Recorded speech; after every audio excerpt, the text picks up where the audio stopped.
রহস্যময় পারিবারিক গল্প। দুপুরে বাজারে মিষ্টি কিনতে গিয়েছিলাম। ছেলে বলল পছন্দের মিষ্টি কিনবে।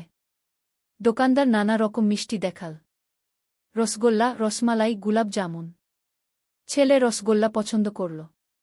দোকানদার জিজ্ঞেস করল, কি উপলক্ষে মিষ্টি? আমি বলতে যাচ্ছিলাম শুধু খাওয়ার জন্য। হঠাৎ ছেলে বলল, আজ আমার বাগদান। আমি অবাক হলাম। দোকানদার খুশি হয়ে বলল, কংগ্রেচুলেশন। কনে কে? ছেলে আমার দিকে তাকাল। আমি ভাবলাম সে অন্য কোনো মেয়ের কথা বলবে, কিন্তু সে আমার হাত ধরে বলল, ইনিই আমার কনে। কি? দোকানদার হাসতে হাসতে বলল, ওহ আন্টি, অনেক সুন্দর তো। আমি কিছু বলার আগেই ছেলে 2 কেজি মিষ্টি অর্ডার করল। বাড়ি ফেরার পথে আমি জিজ্ঞেস করলাম, এসব কি বললি? সে আমার কাঁধে হাত রেখে বলল, মা, আমি মিথ্যা বলিনি। আমি সত্যিই তোমার সাথে বাগদান করতে চাই। কি? মিষ্টির প্যাকেট আমার হাতে ভারী লাগছিল। সে বলল, আজ রাতে এই মিষ্টি খেয়ে আমরা বাগদান পালন করব। রাস্তায় মানুষজন আমাদের দিকে তাকাচ্ছিল। সে আরও বলল, তুমি আমার স্ত্রী হলে প্রতিদিন এভাবে মিষ্টি খাবগু। এই গল্পটি সম্পূর্ণ শুনলে আপনাদের পানি অটোমেটিক বের হয়ে যাবে, সো যত দ্রুত সম্ভব হাতের কাছে টিস্যু নিয়ে বসে পড়ো। বিছানার চাদর যেন নষ্ট না হয় সেটা সম্পূর্ণ খেয়াল রাখার অনুরোধ জানিয়ে গল্পটি এখন শুরু করব। তার আগে সর্বশেষ অনুরোধ, দয়া করে এমন পানি বের করার গল্প নিয়মিত শুনতে আমাদের চ্যানেলটি সকলেই সাবস্ক্রাইব করুন। ধন্যবাদ। হ্যালো বন্ধুরা, আমার নাম মীরা খান। আমার বয়স 40 বছর। আমার স্বামীর নাম রাহুল খান, বয়স 43 বছর। আমাদের 2 সন্তান, সাহিল আর রিয়া। সাহিল 21 বছর বয়সী, ভার্সিটিতে পড়ে। রিয়া 14 বছর বয়সী, স্কুলে যায়। সেদিন বিকেলে আমি রান্নাঘরে চা বানাচ্ছিলাম। হঠাৎ সাহিল এসে আমার পিছনে দাঁড়াল। তার হাত দুটো আমার কোমরে এসে পড়ল। আমি চমকে উঠলাম। সাহিল, কি করিস? সে আমার কানের কাছে মুখ এনে ফিসফিস করে বলল, মা, আমি তোমাকে অনেক ভালোবাসি। আমি তার হাত সরিয়ে দিয়ে ঘুরে দাঁড়ালাম। তার চোখে অদ্ভুত এক চাহনি। এভাবে কেন কথা বলিস? সে হাসল। কেন? মাকে ভালোবাসা অন্যায়? আমি অস্বস্তি বোধ করলাম। না, তা নয়, কিন্তু তোর আচরণ আজকাল একটু সে আমার কথার মাঝেই বলল, মা, আমি বড় হয়ে গেছি। আমি বুঝি এখন। তার কণ্ঠস্বরে এক ধরনের পরিপক্কতা। সেদিন রাতে খাবার টেবিলে আমরা সবাই বসেছিলাম। রাহুল অফিসের গল্প বলছিল। রিয়া স্কুলের পরীক্ষা নিয়ে চিন্তিত। কিন্তু সাহিলের আচরণ আমাকে বিচলিত করে রেখেছিল। সে বারবার আমার দিকে তাকাচ্ছিল। যখন আমি পানি ঢালতে উঠেছিলাম, সে আমার হাত স্পর্শ করল। আমি তার দিকে তাকালাম। সে নিচু স্বরে বলল, মা, তোমার হাত কত নরম। রাহুল আর রিয়া কিছু খেয়াল করেনি, কিন্তু আমি অস্বস্তি বোধ করলাম। পরের দিন সকালে সাহিল আমার কাছে এসে বলল, মা, আমার সাথে একা কথা বলবে? আমি দ্বিধায় পড়লাম, কিন্তু মা হিসেবে আমার কর্তব্য তার কথা শোনা। আমরা ছাদে গেলাম। সেখানে শুধু আমরা দুজন। সাহিল আমার সামনে দাঁড়িয়ে বলল, মা, আমি তোমার সাথে খোলামেলা কথা বলতে চাই। আমি উৎকণ্ঠিত হয়ে উঠলাম। কি বলবি? সে আমার হাত ধরল। মা, আমি জানি এটা অস্বাভাবিক লাগবে, কিন্তু আমি তোমাকে শুধু মা হিসেবে নয়, একজন নারী হিসেবেও ভালোবাসি। আমি হতবাক হয়ে গেলাম। সাহিল, তুই কি বলছিস? সে আমার হাত আরও শক্তভাবে ধরল। মা, আমি জানি এটা ভুল, কিন্তু আমি নিজেকে আটকাতে পারি না। আমি তার হাত ছাড়িয়ে নিলাম। সাহিল, তুই আমার ছেলে, এভাবে কথা বলা ঠিক নয়। সে মাথা নিচু করল। মা, আমি জানি, কিন্তু তোমার জন্য আমার মনে যে অনুভূতি, সেটা মাছেলের ভালোবাসা নয়। আমার মাথা ঘুরে যাচ্ছিল। কি করব বুঝতে পারছিলাম না। সেদিন দুপুরে রিয়া স্কুল থেকে ফিরে এসে আমাকে উদ্বিগ্ন দেখে জিজ্ঞেস করল, মা, তুমি কি ভালো নেই? আমি হাসি দিয়ে বললাম, কিছু নয় মা। কিন্তু ভেতরে ভেতরে ঝড় উঠেছিল। সাহিলের কথাগুলো আমার মনে ঘুরপাক খাচ্ছিল। সে কি সত্যিই আমাকে অন্যরকমভাবে ভাবে, নাকি এটা তার বয়সের সমস্যা? সন্ধ্যায় রাহুল অফিস থেকে ফিরল। আমি তার সাথে এই ব্যাপারে কথা বলব কি না ভাবছিলাম। কিন্তু কি বলবো? যে আমার ছেলে আমার প্রতি অস্বাভাবিক আকর্ষণ অনুভব করে? এটা কি আদৌ সত্যি নাকি আমার ভুল বোঝাবুঝি? রাতে খাবার সময় সাহিল স্বাভাবিক আচরণ করছিল, কিন্তু মাঝে মাঝে আমার দিকে তাকিয়ে হাসছিল। সেই হাসিতে এক ধরনের গভীরতা ছিল। রিয়া খাবার শেষ করে চলে গেল। রাহুল টিভি দেখতে গেল। আমি আর সাহিল টেবিলে একা রইলাম। সে আমার কাছে এসে বসল। মা, সকালের কথা ভুলে যাও। আমি চুপ করে রইলাম। আমি জানি আমি ভুল বলেছি। কিন্তু সে থামল। কিন্তু কি? আমি জিজ্ঞেস করলাম। কিন্তু তোমাকে আমার অনেক ভালো লাগে। তুমি এত সুন্দর গো। আমি উঠে দাঁড়ালাম। সাহিল, এভাবে কথা বন্ধ কর। সে আমার পিছু পিছু এল। মা, আমি ভালোবাসি তোমাকে গি। আমি রান্নাঘরে গিয়ে বাসন মাজতে শুরু করলাম। সাহিল আমার পিছনে দাঁড়াল। মা, রাগ করো না গিয়ে। আমি কিছু বললাম না। সে আমার কাঁধে হাত রাখল। আমি চমকে উঠলাম। সাহিল, সরে দাঁড়াক। কিন্তু সে সরল না, বরং আরও কাছে এল। মা, আমি তোমার কাছে থাকতে চাই কি। তার নিঃশ্বাস আমার ঘাড়ে লাগছিল। আমি তার হাত সরিয়ে দিলাম। সাহিল, তুই কি করছিস? সে আমার দিকে তাকাল। তার চোখে একটা আবেগ। মা, আমি যা অনুভব করি সেটা বলতে পারি না ঘি। আমি দূরে সরে গেলাম। তুই আমার ছেলে। এই সম্পর্ক ভুলে যা ঘি। সে মাথা নাড়ল। মা, আমি পারি না ঘি। সেই রাতে আমার ঘুম আসেনি। সাহিলের কথাগুলো বারবার মনে পড়ছিল। সে কি সত্যিই আমার প্রতি অস্বাভাবিক আকর্ষণ অনুভব করে? নাকি এটা শুধু বয়সের কারণে? আমি কি করব বুঝতে পারছিলাম না। পরের দিন সকালে সাহিল স্কুল কলেজে যাওয়ার আগে আমার কাছে এল। মা, গতকাল রাতে ভালো ঘুম হয়েছে? আমি তার দিকে না তাকিয়ে বললাম, হ্যাঁ। সে হাসল। মা, আমি জানি তুমি আমাকে নিয়ে চিন্তা করছো। আমি চুপ করে রইলাম। কিন্তু আমার অনুভূতি সত্যি কি বলে সে চলে গেল। সেদিন দুপুরে আমি বাজারে গিয়েছিলাম। ফেরার পথে দেখি সাহিল রাস্তার মোড়ে দাঁড়িয়ে আছে। সে আমাকে দেখে হাসল। মা, আমিও বাজার থেকে ফিরছি। আমরা একসাথে হাঁটতে শুরু করলাম। হঠাৎ সে আমার হাত ধরল। মা, চলো আমরা কোথাও বসি। আমি অবাক হলাম। কেন? সে একটা পার্কের দিকে ইশারা করল। ওখানে কিছুক্ষণ বসবু। আমরা পার্কের একটা বেঞ্চে বসলাম। চারদিকে অন্য মানুষ ছিল। কিন্তু সাহিল আমার খুব কাছে বসল। মা, আমি তোমাকে কিছু দিতে চাই। সে তার পকেট থেকে একটা ছোট বাক্স বের করল। আমি অবাক হলাম। এটা কি? সে বাক্সটা আমার হাতে দিল। খুলে দেখু। আমি বাক্সটা খুললাম। ভেতরে একটা সুন্দর আংটি। আমি হতভম্ব হয়ে তাকালাম। সাহিল, এটা কেন? সে আমার হাত ধরল। মা, এটা আমার ভালোবাসার চিহ্ন। আমি বাক্সটা তার হাতে ফিরিয়ে দিলাম। আমি এটা নিতে পারি না। সে দুঃখিত হল। মা, তুমি আমার ভালোবাসা বুঝছো না গি। আমি উঠে দাঁড়ালাম। সাহিল, বাড়ি চল। সে আমার পিছু পিছু এল। রাস্তায় হাঁটার সময় সে বলল, মা, আমি জানি তুমি আমাকে ভুল বুঝছো। আমি কিছু বললাম না। কিন্তু আমার অনুভূতি পরিষ্কার। আমি তাকে থামিয়ে দিলাম। সাহিল, তুই আমার ছেলে। এই কথাগুলো বন্ধ করবু। হঠাৎ সাহিল হাসতে শুরু করল। আমি অবাক হলাম। কি হলো? সে আরও জোরে হাসল। মা, তুমি সত্যিই ভাবছিলে যে আমি তোমার প্রতি গু? সে কথা শেষ করতে পারল না হাসির চোটে। আমি কিছু বুঝতে পারলাম না। সাহিল, তুই কি বলছিস? সে হাসি থামিয়ে বলল, মা, এটা সব নাটক ছিল। আমি হতভম্ব হয়ে তাকালাম। নাটক? সে মাথা নাড়ল। হ্যাঁ মা। আমার বন্ধুদের সাথে বাজি ছিল যে আমি তোমাকে বোকা বানাতে পারব কি না। আমার মাথায় যেন বজ্রপাত হল। কি বললি? সে আবার হাসতে শুরু করল। মা, তুমি সত্যিই ভেবেছিলে যে আমি গু? আমি তার কথার মাঝেই একটা থাপ্পড় মারলাম।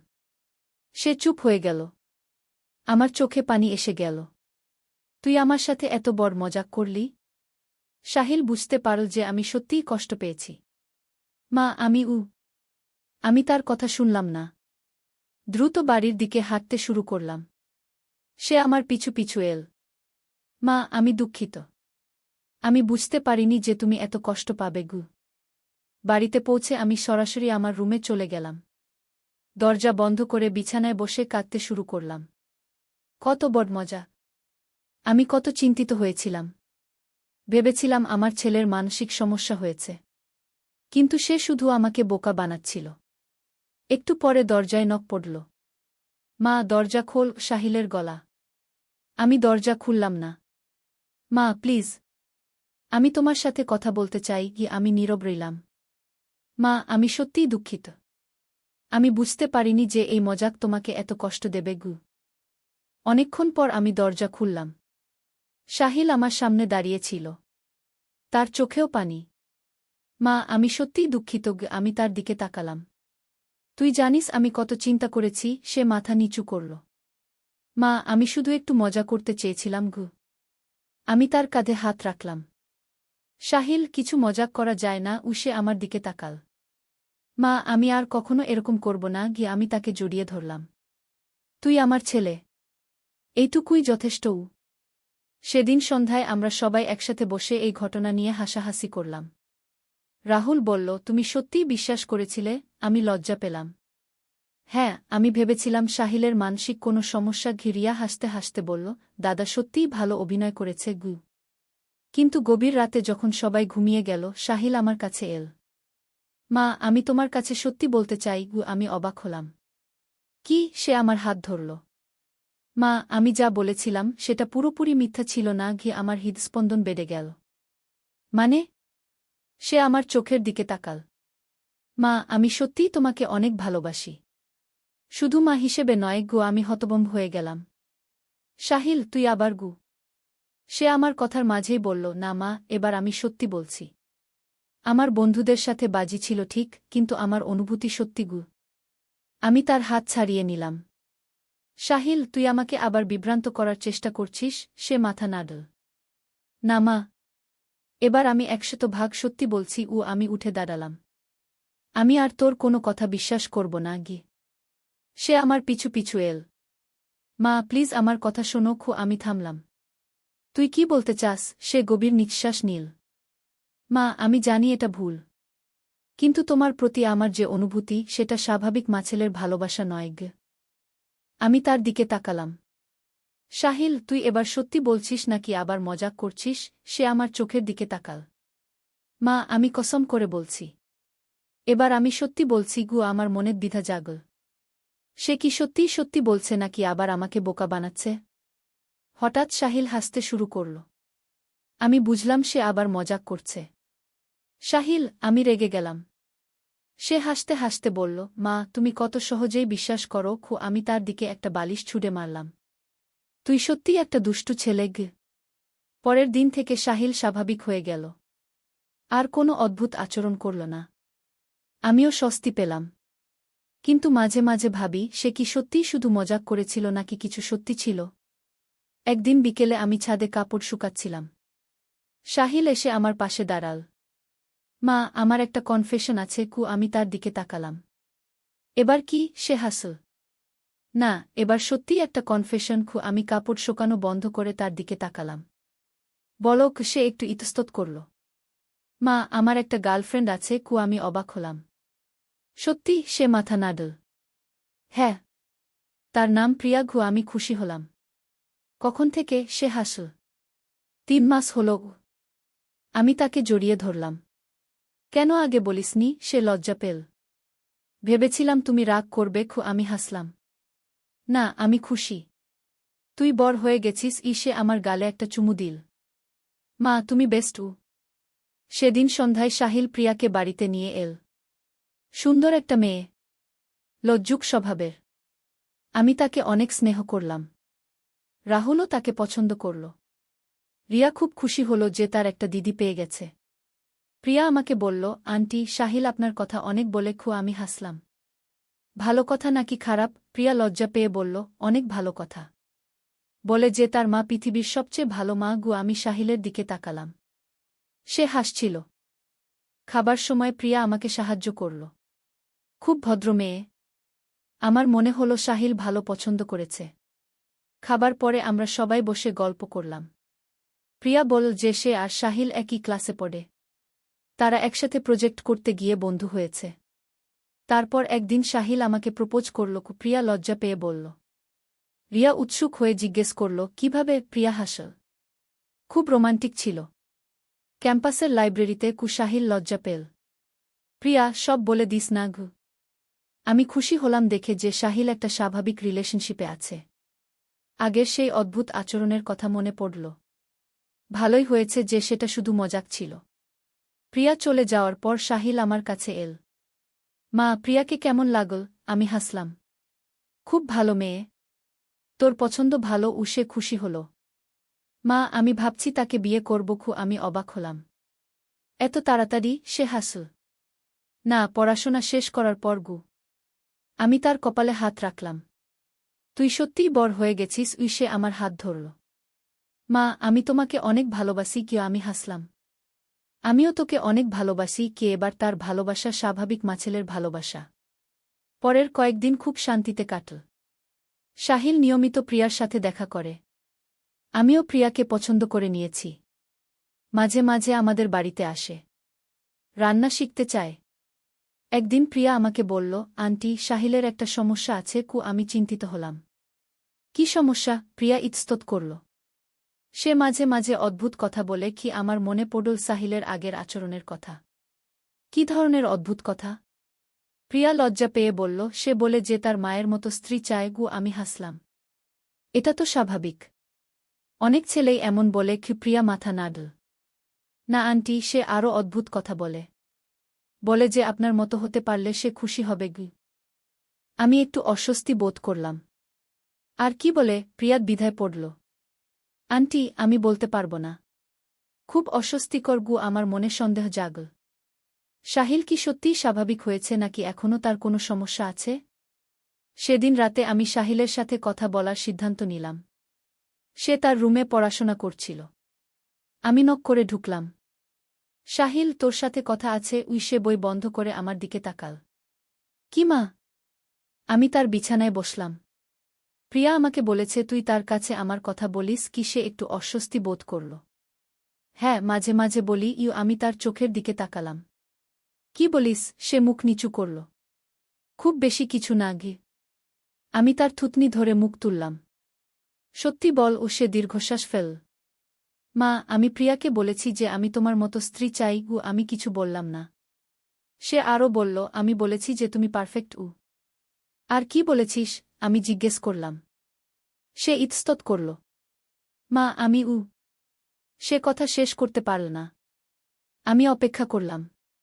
অনেকক্ষণ পর সে বলল, আমি বলেছি যে আমি তোমাকে বিয়ে করতে পারলে খুশি হতাম। আমার মাথা ঘুরে গেল। সাহিল, তুই কি বলছিস? সে আমার দিকে তাকাল। মা, আমি জানি এটা ভুল। কিন্তু আমি এই কথাটা প্রিয়াকে বলে ফেলেছি। আমি উঠে দাঁড়ালাম। তুই পাগল হয়ে গেছিস? সে আমার হাত ধরল। মা, আমি প্রিয়াকে ভালোবাসি। কিন্তু তোমার মতো কাউকে পেলে আমি আরও খুশি হতাম। আমি তার হাত ছাড়িয়ে নিলাম। সাহিল, তুই কি বলছিস বুঝতে পারছিস? সে মাথা নিচু করল।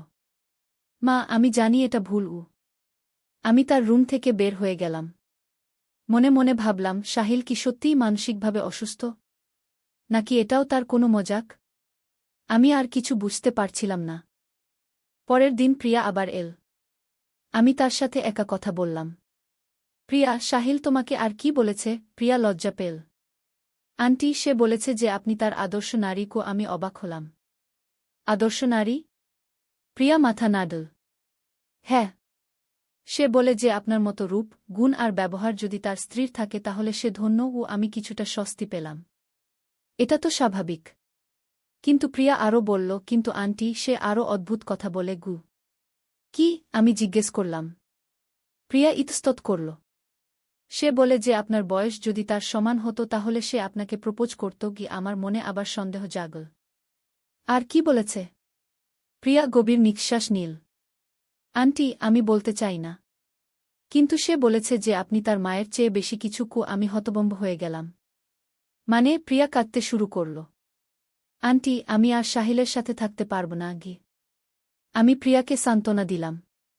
প্রিয়া, হয়তো সাহিল মজা করে বলেছে। প্রিয়া মাথা নাড়ল। না আন্টি। তার চোখে আমি দেখেছি। সে সিরিয়াস ছিল। আমি চিন্তিত হয়ে পড়লাম। সাহিলের সত্যিই কোনো মানসিক সমস্যা আছে কিনা। প্রিয়া চলে যাওয়ার পর আমি সাহিলকে ডাকলাম। সাহিল, এখানে আয়। সে এসে দাঁড়াল। আমি তার চোখের দিকে তাকালাম। তুই প্রিয়াকে কি বলেছিস? সে মুখ নিচু করল। কিছু না। আমি রেগে গেলাম। মিথ্যা বলিস না। প্রিয়া কাঁদতে কাঁদতে গেছে। সে আমার দিকে তাকাল। মা, আমি সে কথা শেষ করতে পারল না। আমি তাকে ঝাঁকুনি দিলাম। বল, কি বলেছিস? সে কাঁদতে শুরু করল। মা, আমি তাকে বলেছি যে আমি তোমাকে ভালোবাসি। আমি স্তব্ধ হয়ে গেলাম। কি? সে আরও জোরে কাঁদল। মা, আমি তাকে বলেছি যে তোমার প্রতি আমার অনুভূতি স্বাভাবিক নয়। আমার পা কাঁপতে শুরু করল।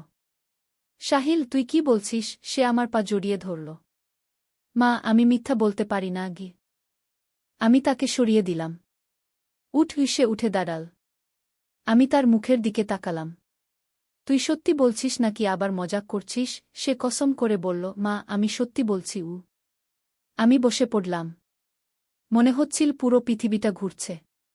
সাহিল, তুই কি করেছিস? সে আমার পাশে বসল। মা, আমি জানি এটা ভুল। কিন্তু আমি কিছু করতে পারি না গিয়ে আমি তার দিকে তাকালাম। তুই কি ডাক্তার দেখাবি? সে মাথা নাড়ল। মা, এটা কোনো রোগ নয়। এটা আমার অনুভূতি। আমি রাগে কাঁপতে শুরু করলাম। তুই আমার ছেলে। তুই আমাকে মা বলে ডাকিস। আর তুই আমি কথা শেষ করতে পারলাম না। সাহিল আমার হাত ধরার চেষ্টা করল। আমি সরিয়ে নিলাম। আমাকে স্পর্শ করিস না গি, সে কাঁদতে কাঁদতে বলল। মা, আমি তোমাকে কষ্ট দিতে চাই না গিয়ে আমি উঠে দাঁড়ালাম। তাহলে এই অনুভূতি মন থেকে সরিয়ে ফেলগ। আমি চেষ্টা করেছি, সে বলল। কিন্তু পারি না গিয়ে আমি তার দিকে তাকালাম।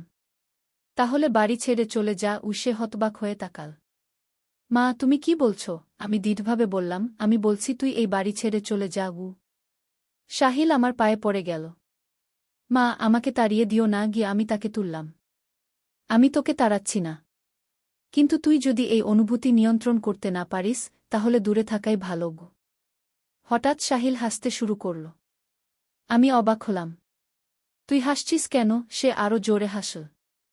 মা, তুমি আবার বিশ্বাস করেছ? আমার মাথা রক্ত উঠে গেল। মানে? সে হাসি থামিয়ে বলল, মা, আমি আবার তোমাকে বোকা বানিয়েছি। আমি তার গালে একটা জোরালো থাপ্পড় মারলাম। সে হাসি থামিয়ে আমার দিকে তাকাল। মা, তুমি মারলে কেন? আমি আরেকটা থাপ্পড় মারলাম। তুই কত বড় শয়তান! সে আমার হাত ধরল। মা, এবার সত্যিই মজাক ছিল। আমি তার হাত সরিয়ে দিলাম। প্রিয়া কেন কাঁদল? সে লজ্জা পেল। মা, আমি তাকেও বোকা বানিয়েছি। আমি রাগে কাঁপতে শুরু করলাম। তুই একটা ঘি। সে আমার কথার মাঝেই বলল, মা, আমি সরি। আমি জানতাম না যে এত বড় সমস্যা হবে। প্রিয়ার সাথে তোর সম্পর্ক নষ্ট হয়ে গেছে। আমি বললাম। সে দুঃখিত হল। মা, আমি তাকে সব বুঝিয়ে বলব। আমি তার দিকে তাকালাম। তুই কি সত্যিই এত নিষ্ঠুর? সে মাথা নিচু করল। মা, আমি শুধু মজা করতে চেয়েছিলাম। আমি তার কপালে হাত রাখলাম। সাহিল, কিছু বিষয়ে মজাক করা যায় না। সে আমার হাত ধরল। মা, আমি বুঝেছি। আর কখনো এমন করব না গিয়ে আমি তাকে জড়িয়ে ধরলাম। তুই আমার ছেলে। আমি তোকে ভালোবাসি। পরের দিন সাহিল প্রিয়ার কাছে গেল। সব সত্যি বলে ক্ষমা চাইল। প্রিয়া প্রথমে রাগ করেছিল, কিন্তু পরে ক্ষমা করে দিল। তারা আবার আগের মতো হল। এভাবেই আমাদের পরিবারে শান্তি ফিরে এল। সাহিল আর কোনো অদ্ভুত আচরণ করল না। প্রিয়াও আমাদের পরিবারের সদস্য হয়ে গেল। আমি বুঝলাম যে ছেলেরা বড় হওয়ার সময় কত রকম মজাক করে, কিন্তু শেষ পর্যন্ত সব ঠিক হয়ে যায়। আজ সাহিল আর প্রিয়ার বিবাহের প্রস্তুতি চলছে। আমি খুব খুশি। আমার ছেলে একটা ভালো মেয়ে পেয়েছে, আর আমি একটা ভালো পুত্রবধূ পাব। মাঝে মাঝে সাহিল আমাকে জিজ্ঞেস করে, মা, তুমি আমার সেই মজাকগুলোর জন্য রাগ আছো? আমি হেসে বলি, না। সেগুলো এখন আমাদের পারিবারিক গল্প হয়ে গেছে। সত্যিই জীবনে কত রকম ঘটনা ঘটে। কখনো আমরা ভয় পাই, কখনো খুশি হই, কিন্তু শেষ পর্যন্ত সব কিছুরই একটা সুন্দর সমাধান হয়। এই গল্পের মাধ্যমে আমি বুঝেছি যে পারিবারিক সম্পর্কে বিশ্বাস আর ভালোবাসাই সবচেয়ে গুরুত্বপূর্ণ। আর মাঝে মাঝে একটু মজাতামাশাও থাকা দরকার, যদিও সেটা সীমার মধ্যে থাকতে হবে। একদিন আলী সাহেব সোহেলের অফিসে এলেন। সোহেল তাকে দেখে অবাক হয়ে গেল। স্যার, আপনি এখানে? হ্যাঁ সোহেল, তোমার অফিস একবার দেখতে চাইলাম। খুব সুন্দর হয়েছে। আলী সাহেব পুরো অফিস ঘুরে দেখলেন, কর্মচারীদের সাথে কথা বললেন। তারপর সোহেলের রুমে এসে বসলেন। সোহেল, তুমি অনেক দূর এসেছ। মনে আছে 7 বছর আগে তুমি যখন আমার অফিসে প্রথম এসেছিলে চা বানানোর কাজ করতে? হ্যাঁ স্যার, সব মনে আছে। আমি গর্বিত যে আমি তোমাকে একটা সুযোগ দিয়েছিলাম, আর তুমি সেই সুযোগকে কাজে লাগিয়েছ। জানো সফলতার মূল সূত্র কি? কি স্যার? কঠোর পরিশ্রম, সততা আর হাল না ছাড়া। তোমার মধ্যে এই 3টা গুণই আছে গু। সোহেল চোখে জল নিয়ে বলল, আপনি না থাকলে আজ আমি এখানে পৌঁছাতে পারতাম না স্যার। না সোহেল, আমি শুধু একটা দরজা খুলে দিয়েছিলাম। ভেতরে ঢুকে পথ তৈরি করেছ তুমি নিজে গু। আলী সাহেব চলে যাওয়ার আগে বললেন, আমার একটা বড় প্রজেক্ট আছে, একটা 20 ফ্লোর বিজনেস টাওয়ার। আমি চাই তুমি এই প্রজেক্টে আমার সাথে পার্টনার হও।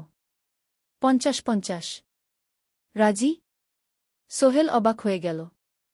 এত বড় প্রজেক্ট? স্যার, আমার কি যথেষ্ট সামর্থ্য আছে? আছে, আমি বিশ্বাস করি। সোহেল রাজি হয়ে গেল। এটা তার জীবনের সবচেয়ে বড় প্রজেক্ট হবে। 50 অধ্যায়, বড় চ্যালেঞ্জ। 20 ফ্লোর বিজনেস টাওয়ারের কাজ শুরু হল। এটা সোহেলের জীবনের সবচেয়ে বড় চ্যালেঞ্জ। প্রজেক্টের বাজেট প্রায় 10 করোড় টাকা। সোহেলকে 5 করোড় টাকা ইনভেস্ট করতে হবে। সোহেল তার সব সঞ্চয়ে, ব্যাংক লোন আর কিছু ইনভেস্টর থেকে টাকা জোগাড় করল। এটা একটা বিশাল ঝুঁকি। যদি প্রজেক্ট ব্যর্থ হয়, সব শেষ। মিনা চিন্তিত ছিল। সোহেল, এত বড় ঝুঁকি নেওয়া ঠিক হবে? মিনা, জীবনে বড় কিছু করতে হলে ঝুঁকি নিতে হয়। আমি এই সুযোগ হাতছাড়া করতে চাই না গিয়ে। কিন্তু যদি কিছু ভুল হয়? ভুল হবে না। আমি আলী সাহেবের সাথে আছি, উনি আমাকে গাইড করবেন। প্রজেক্ট শুরু হল। প্রথম 6 মাস সব ভালোই চলছিল। কাজ সময়মতো হচ্ছে, বাজেট ঠিক আছে। কিন্তু 7 মাসের মাথায় একটা বড় সমস্যা দেখা দিল।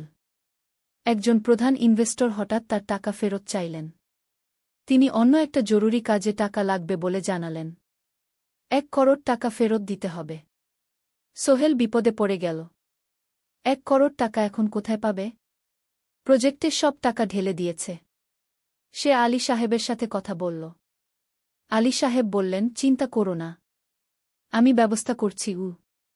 কিন্তু আলী সাহেবও বড় একটা প্রজেক্টে আটকে আছেন। তার হাতে লিকুইড ক্যাশ নেই। সোহেল অন্য ব্যাংক থেকে লোন নেওয়ার চেষ্টা করল।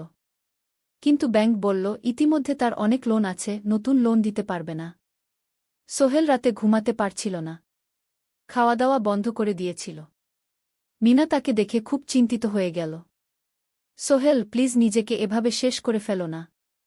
কোনো একটা রাস্তা বের হবেই কি। কিন্তু সোহেল কোনো রাস্তা দেখতে পাচ্ছিল না। ইনভেস্টর 15 দিন সময় দিয়েছে। 15 দিনের মধ্যে টাকা ফেরত না দিলে তিনি আইনি ব্যবস্থা নেবেন। 10 দিন কেটে গেল। সোহেল কোনো সমাধান খুঁজে পেল না। সে প্রায় হাল ছেড়ে দিয়েছিল।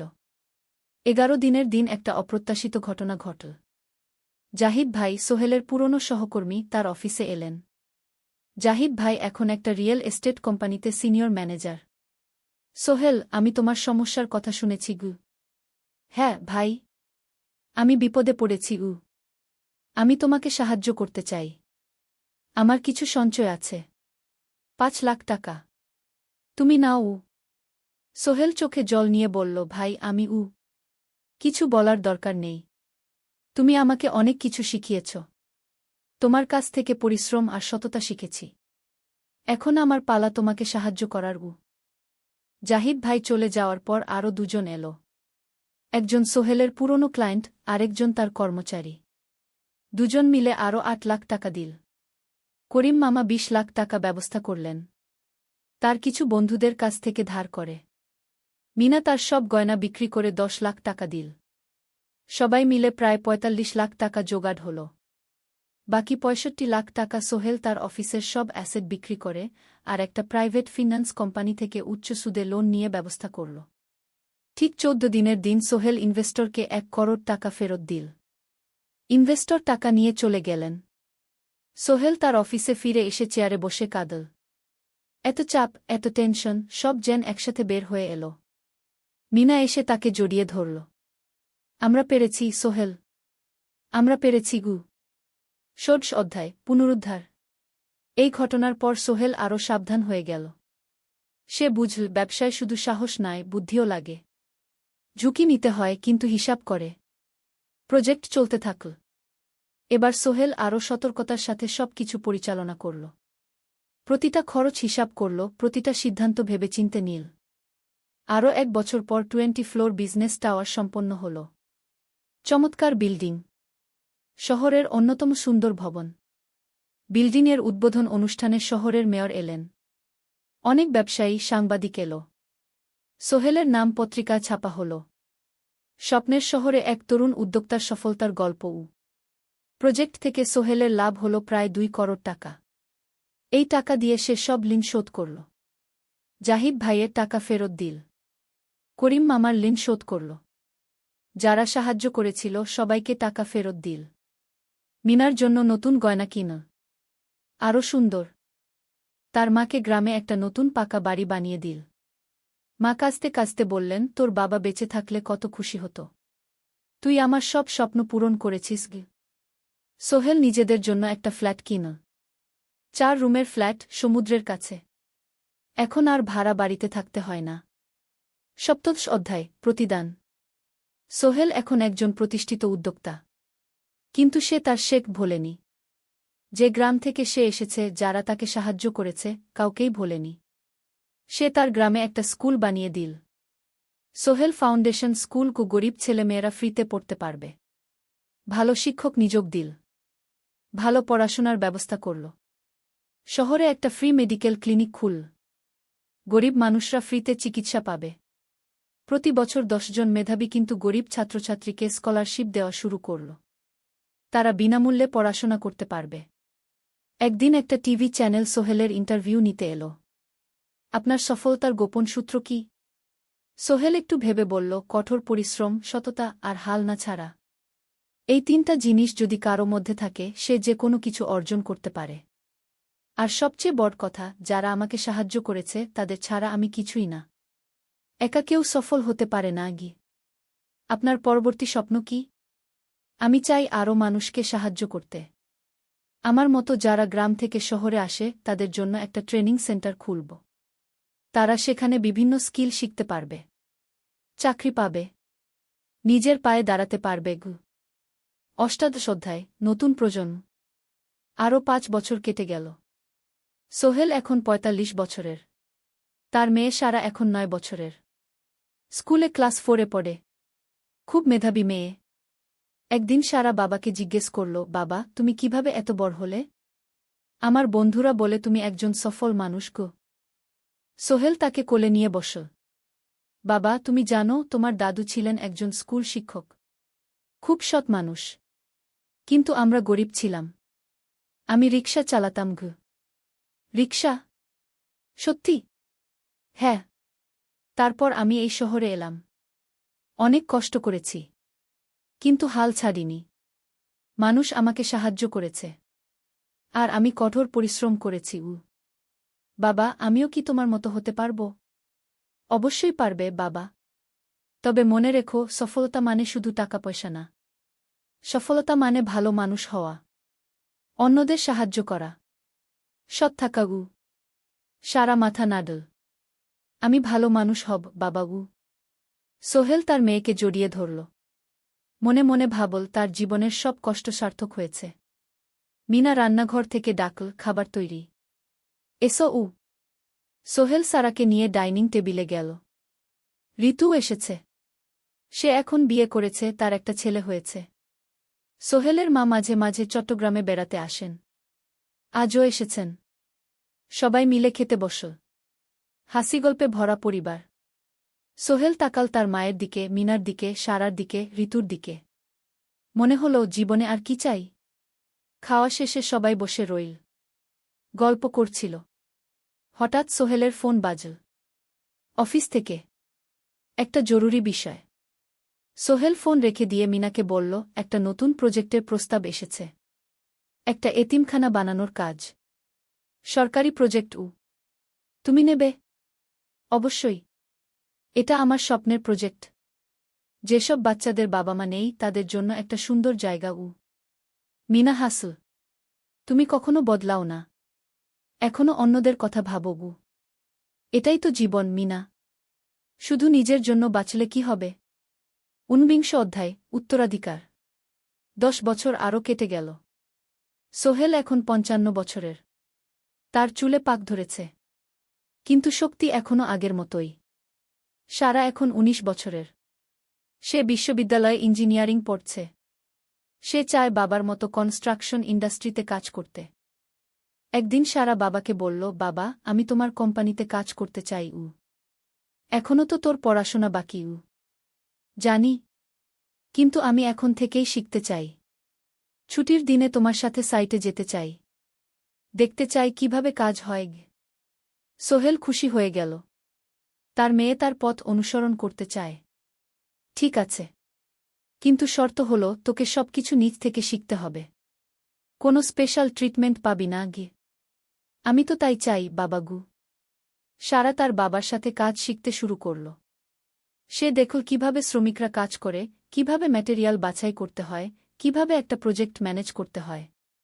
সোহেল তাকে কোনো সহজ পথ দিল না। সারাকেও সবার মতো কষ্ট করতে হল। সাইটে রোদে দাঁড়িয়ে থাকতে হল। শ্রমিকদের সাথে কথা বলতে হল। কিন্তু সারা হাল ছাড়ল না। সে তার বাবার মেয়ে। পরিশ্রম করতে জানে।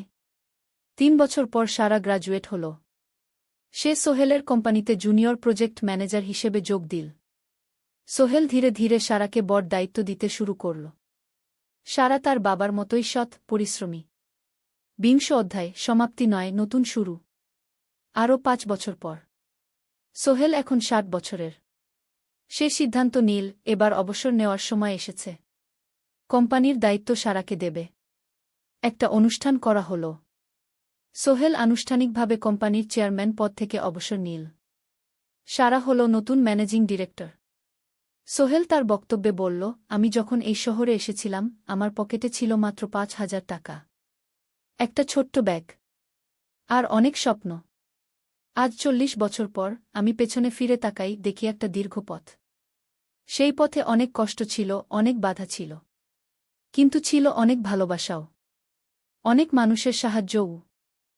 আমি বিশ্বাস করি সফলতা একা আসে না। এটা আসে অনেক মানুষের সমর্থন, ভালোবাসা আর বিশ্বাস নিয়ে। আমি যা কিছু অর্জন করেছি তা আমার একার না। এটা আমার পরিবারের, আমার কর্মচারীদের, আমার বন্ধুদের, সবার। আজ আমি আমার মেয়ে সারার হাতে এই দায়িত্ব তুলে দিচ্ছি। আমি জানি সে আমার চেয়ে ভালো করবে। কারণ সে শিখেছে আমার ভুল থেকে, আমার অভিজ্ঞতা থেকে। অনুষ্ঠান শেষ হল। সবাই চলে গেল। সোহেল আর মিনা অফিসে একা দাঁড়িয়ে রইল। মিনা, মনে আছে আমরা প্রথম কখন দেখা হয়েছিলাম? হ্যাঁ, তোমার সেই ছোট্ট মুদি দোকানে। তুমি বিস্কুট কিনতে এসেছিলে। কে ভেবেছিল সেই দিন থেকে আমাদের এই পর্যস্বপ্নের শহর। প্রথম অধ্যায়, যাত্রা শুরু। সকাল 7টা বেজে গেছে। ঢাকার কমলাপুর রেলস্টেশনে মানুষের ভিড়। চারদিকে চা বিস্কুট বিক্রেতাদের চিৎকার, ট্রেনের হর্ন আর যাত্রীদের কোলাহল। এই বিশাল ভিড়ের মধ্যে একটা ছোট্ট ব্যাগ হাতে দাঁড়িয়ে আছে সোহেল। বয়স মাত্র 22। গায়ের রং শ্যামলা, চোখে স্বপ্নের ঝিলিক। ভাইজা, চট্টগ্রামের টিকিট আছে? সোহেল টিকিট কাউন্টারের সামনে দাঁড়িয়ে জিজ্ঞেস করল। আছে। 30 টাকা। কাউন্টারের লোকটা উত্তর দিল। সোহেল তার পকেট থেকে টাকা বের করল। মোট 5,000 টাকা। এই টাকা সে জমিয়েছে গত 3 বছরে রিকশা চালিয়ে। তার স্বপ্ন ছিল চট্টগ্রাম গিয়ে একটা ভালো চাকরি পাওয়া। গ্রামে আর থাকতে চায় না সে। বাবা মারা গেছেন 10 বছর আগে। মা আর ছোট বোন ঋতুকে নিয়ে সংসার চালাচ্ছিল রিকশা চালিয়ে। কিন্তু এভাবে তো আর সারা জীবন চলবে না। টিকিট কেটে সোহেল প্ল্যাটফর্মে এল। ট্রেন ছাড়বে আর মাত্র 15 মিনিট পরে। সে একটা বেঞ্চে বসে পড়ল। ব্যাগটা বুকের কাছে চেপে ধরল। এই ব্যাগে আছে তার সব সম্পদ, কিছু কাপড়, একটা ছোট্ট ফটো ফ্রেমে বাবা মায়ের ছবি, আর কিছু টাকা। কোথায় যাচ্ছেন? পাশে বসা একজন বয়স্ক মানুষ জিজ্ঞেস করলেন। চট্টগ্রাম কাকা। চাকরি খুঁজতে যাচ্ছি। সোহেল বিনয়ের সাথে উত্তর দিল। ভালো। তবে শহরে সাবধানে থাকবেন। শহর মানে অনেক সুযোগ, কিন্তু অনেক ফাঁদও আছে। বয়স্ক লোকটা বললেন। সোহেল মাথা নাড়ল। সে জানে শহরের জীবন সহজ না। কিন্তু তার কোনো বিকল্প নেই। গ্রামে রিকশা চালিয়ে মাসে 3,500 টাকা আয় হতো। তার মধ্যে সংসার চালাতে হতো, বোনের স্কুলের খরচ দিতে হতো, মায়ের ওষুধের খরচ দিতে হতো। কিছুই বাঁচত না। আর এই জীবন থেকে বেরোনোর একটাই পথ, শহরে গিয়ে ভালো কাজ খুঁজে নেওয়া। সোহেল মনে মনে ভাবল তার বাবার কথা। বাবা ছিলেন একজন স্কুল শিক্ষক। খুব সৎ মানুষ ছিলেন। সবসময় বলতেন, সোহেল, তুই লেখাপড়া শিখে বড় মানুষ হবি। আমাদের পরিবারে আর কেউ বড় চাকরি করেনি। তুই করবি কি? কিন্তু বাবা যখন মারা গেলেন তখন সোহেল মাত্র এসএসসি পরীক্ষা দিয়েছে। ফলাফল ভালো হয়েছিল, জিপিএ অর্ধচতু।